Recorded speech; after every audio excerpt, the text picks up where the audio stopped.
Philip Griffith here with PSG Photo Solutions. Save your parents' stories before it's too late.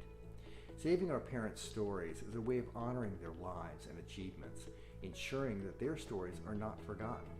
It also helps their legacy live on through future generations.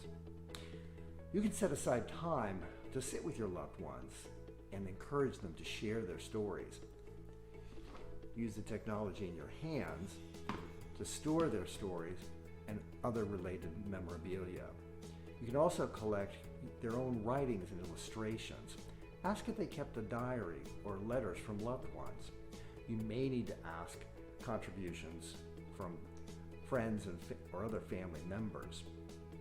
But start today. It doesn't have to be perfect. Get expert advice at saveyourphotos.org and watch my class on what is a photo estate for how you can get questions for a family history. They make great conversation starters for actually hearing these stories that you want to hear. If you have questions, put them in the comments below so that I can help you get started using your photos to tell your stories so they will last for generations.